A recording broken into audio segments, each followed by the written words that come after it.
Parents and teachers are sometimes challenged when it comes to addressing the topic of race. Well, Dr. Shelley McIntosh is an educator, speaker, and author who believes that there is a humane way to solve social unrest, crimes, and poverty. And she has a new book called Memoir of the Black Christian Nationalist, Seeds of Liberation.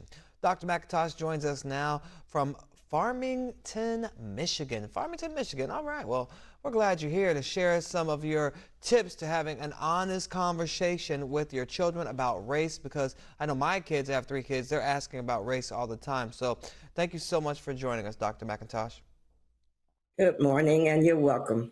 All right, let's dive right into this because, you've served in many capacities as an educator, from a teacher to a principal to a professor. So what has been your personal experience when you're talking to kids about race?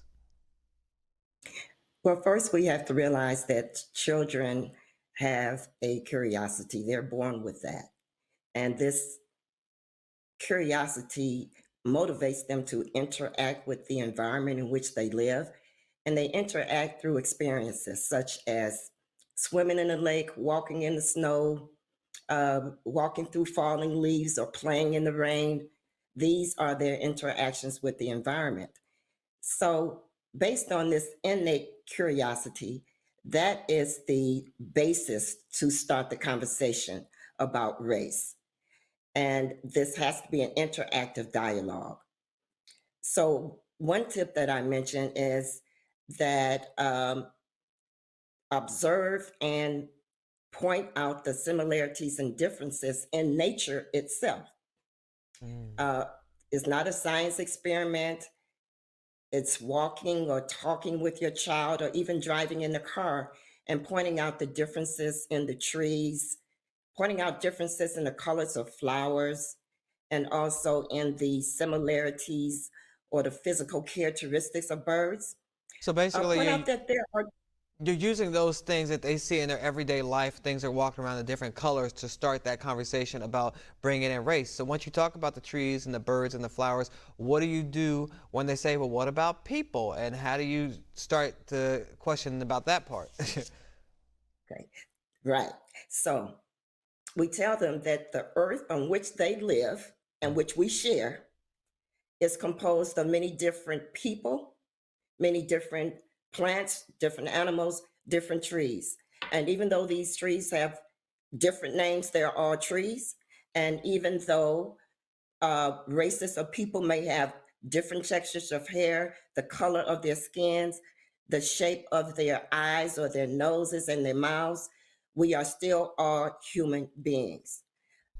One tip that goes along with that is to make it clear, very clear, about your family's racial identity. Mm.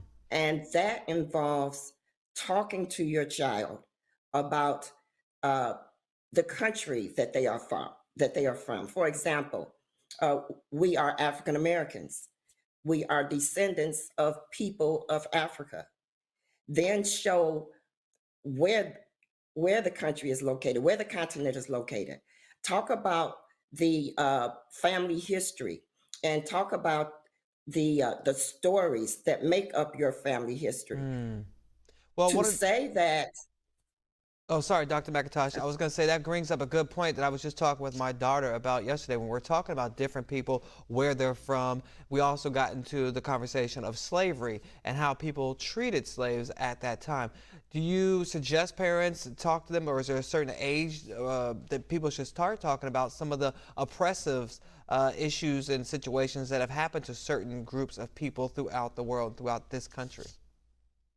I think that's a good question. Uh, One of my tips mentioned that children know the difference in race by the time they're 3 years old. They already know that. They've seen it through social media. Many African American children at that point kind of despise themselves, and tests have been done on that, their perceptions. But to answer your question, we need to point out diligently the mistreatment, the injustice, the inequalities, the history of slavery that have occurred because of racial differences. I saw a photo of a lynching of an African American man. He's hanging from a tree. And this mob of 200 or more, there are children there. And so my question is, what did these parents tell their children?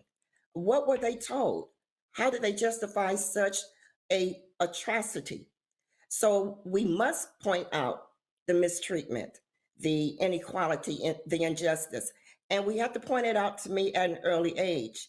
At 5 years old, a child should be able to understand some mistreatment, some injustice, and we even need to expand it where this injustice is included in politics, in laws, in stereotypes. And those things have created a world in which people are mistreated and harmed because of racial differences. Well, hopefully one day we'll live in a world where that doesn't happen. Dr. McIntosh, thank you so much for your time and for your helpful tips.